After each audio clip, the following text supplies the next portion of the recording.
Hi friends, welcome to Kivix YouTube channel. நான் தான் அவங்களோட விஷ்ணு. இந்த வீடியோல நம்ம எதை பத்தி பார்க்க போறோம்னா, நம்மளோட சப்ஸ்கிரைபர் ஒருத்தர் வந்து கேட்டிருந்தாரு. கால்நடை வளர்ப்புல, அதாவது ஆடு மாடு வளர்ப்புல அகத்தியோட பங்கு அது என்ன, அதை பத்தி தெளிவா ஒரு வீடியோவா போடுங்க அப்படின்னு சொல்லி கேட்டிருந்தாங்க.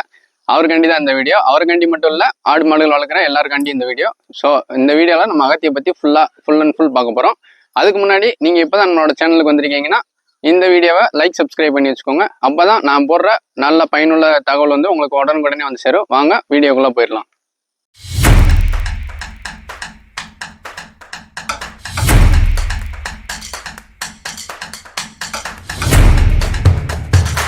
ஆடு மாடு வளர்ப்புல வந்துட்டு அகத்தி வந்து மிகச்சிறந்த மற்றும் புரத சத்து நிறைந்த ஒரு பசுந்தீவனமா வந்துட்டு இருக்குது. இது வந்து ஆடுகளோட உடல் வளர்ச்சிக்கும் அதோட பால் உற்பத்தி திறனுக்கும் வந்துட்டு ரொம்ப பயனுள்ளதா வந்துருக்கு. இப்போ அகத்தியோட சாகுபடியை பத்தி பார்த்துடலாம். அகத்தி வந்துட்டு நம்ம நடவு பண்ணிட்டோம்னா அது வந்து 6 to 8 மாசங்கள்ல வந்துட்டு அது வந்துட்டு அறுவடைக்கு தயாராயிரும். இது வந்து வருடம் முழுவதுமே நம்மளுக்கான பசுந்தீவன தேவையை வந்துட்டு பூர்த்தி பண்ணும். விலை உயர்ந்த அடர் தீவனங்களுக்கு மாற்றா வந்துட்டு நம்ம வந்து அகத்தியை வந்துட்டு பயன்படுத்திக்கலாம். அகத்தி வந்துட்டு நடவு பண்றப்ப இடம் வசதி இருக்கிறவங்க வந்துட்டு இதை வந்து இந்த மாதிரி நல்லா ஃபுல்லாவே வச்சு நடவு பண்ணலாம். அப்படி இடம் வசதி இல்லாதவங்க வந்துட்டு அவங்களோட இதுல வந்துட்டு வேலியோரங்கள்லயோ அல்லது வரப்போரங்கள்லயும் வந்துட்டு நடுறது மூலியமா அவங்களுக்கான இடமும் வந்துட்டு அதிக அளவு தேவைப்படாது. அதே மாதிரி பசுந்தீவனமும் உங்களுக்கு வந்துட்டு தேவையை வந்துட்டு பூர்த்தி செய்யப்படும். அகத்தி வந்துட்டு நம்ம ஆடுகளுக்கு கொடுக்கும் போதுல அது வந்துட்டு எளிதாகவே செரிமானம் ஆகக்கூடிய தன்மை வந்து அதுக்கு இருக்கு. ஸோ அதனால செரிமானம் ஆகாத பிரச்சனைகள், வயிறு உபாதைகள் வந்துட்டு ஆடுகளுக்கு வர்றதுக்கான வாய்ப்பு வந்து கம்மி. அதே மாதிரி அகத்தி வந்துட்டு இயற்கையாகவே ஆடுகளுக்கு வந்துட்டு வயிற்றுல ஏற்படுற குடல் புழுக்கள் அதை வந்துட்டு கட்டுப்படுத்தக்கூடிய தன்மையும் அதுல வந்துட்டு இருக்கு. அதை குடல்ல அந்த புழுக்கள் மட்டும் கட்டுப்படுத்துறது இல்லாம குடல்ல ஏதாவது புண்ணு அந்த மாதிரி இருந்துச்சுன்னா அதையும் வந்துட்டு கட்டுப்படுத்தும். வாய் புண்கள் வந்துட்டு வராம வந்துட்டு பாதுகாக்கும். இப்போ புதுசா குட்டி போட்டு பால் கொடுத்துட்டு இருக்க ஆடுகளுக்கு வந்துட்டு பால் உற்பத்தியை வந்துட்டு அது வந்துட்டு பெருக்கும். அதன் மூலியமா குட்டிகளுக்கு வந்துட்டு தேவையான பால் வந்துட்டு நல்லாவே கிடைக்கும். நம்ம வந்துட்டு ஆடுகளுக்கு வந்துட்டு அகத்தியம் வந்துட்டு தீவனமா கொடுக்குறப்ப ஒரு நாளைக்கு நம்ம கொடுக்குற அளவுல வந்துட்டு 20 to 30% வந்துட்டு அகத்தி இருந்தாலே போதுமானது. அகத்தியம் வந்துட்டு நம்ம டைரக்டா ஆடுகளுக்கு உணவா கொடுக்கறத விட வைக்கோல், சோளத்தட்டைகள், இல்லாட்டினா நேப்பியர் பயிர் இதுகள் கூட மிக்ஸ் பண்ணி கொடுக்கறது வந்துட்டு ரொம்பவே நல்லதா இருக்கும்.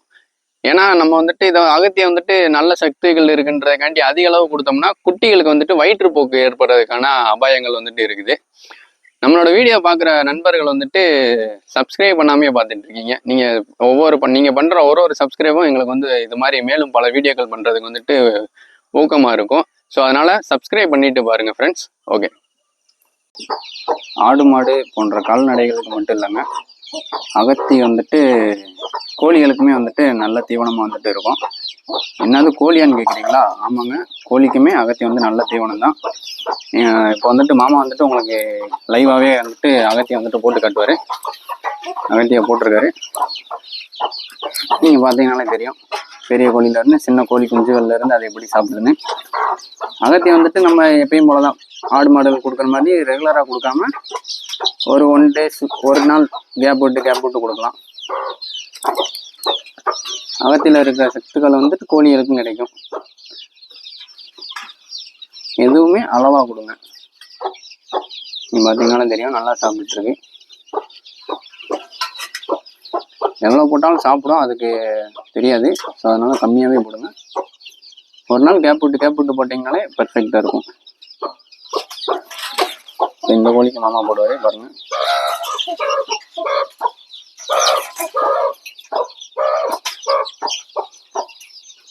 சாப்பிட ஆரம்பிச்சிருச்சு.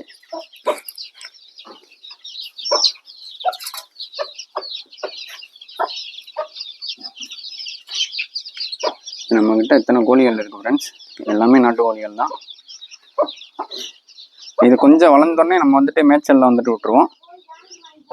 இது எல்லாமே பெருசாயிடுச்சுன்னா நம்ம வந்துட்டு விற்பனைக்கு அப்டேட் பண்ணுவோம்.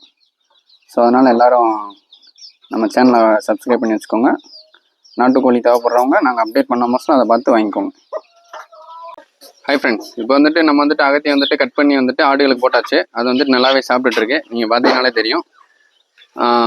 அகத்தியை வந்துட்டு நம்ம வந்துட்டு ஆல்ரெடி சொன்ன மாதிரி அகத்தியை வந்துட்டு நேரடியாக கொடுக்காம நாங்கள் வந்துட்டு நேப்பியர் பயிர்கள் கூட சேர்த்து கொடுக்குறோம். நீங்கள் பார்த்தீங்கன்னாலே தெரியும் உங்களுக்கு அந்த அகத்தியும் இதுவும் இருக்குது. நேப்பியர் பயிர் கூட சேர்த்து சாப்பிட்டுட்டு இருக்குது. இப்போ வந்துட்டு நம்ம என்ன பண்ண போறோம்னா அகத்தியில என்ன சக்தி இருக்கு அப்படின்றத வந்துட்டு பார்க்க போறோம். அகத்தி வந்துட்டு ஆடுகளுக்கு தேவையான சக்தி வந்துட்டு நல்லாவே அதிக அளவு இருக்கு. ஆடுகளுக்கு தேவையான சக்திகள் வந்துட்டு அதுல குறிப்பா சொல்லணும்னா புரத சத்து. அது வந்துட்டு 20ல இருந்து 25% வரைக்கும் புரத சத்து உங்களுக்கு வந்துட்டு அகத்தியில இருக்கு. இந்த புரத சத்து வந்துட்டு என்ன பண்ணணும்னு கேட்டுக்கிட்டிங்கன்னா ஆட்டுக்குட்டிகள் வந்துட்டு, அதாவது இந்த மாதிரி சின்ன சின்ன குட்டிகள் இருக்கு பார்த்தீங்களா, இது வந்துட்டு வேகமாக வளர்றதுக்கு வந்துட்டு உதவி பண்ணும். அதுக்கடுத்து பார்த்துக்கிட்டிங்கன்னா தாது உப்புகள்ன்றப்ப சுண்ணாம்பு சத்து, அதாவது கால்சியம், பாஸ்பரஸு, அந்த மாதிரி சத்துக்கள் வந்து இதில் வந்துட்டு அதிகமாக இருக்குது.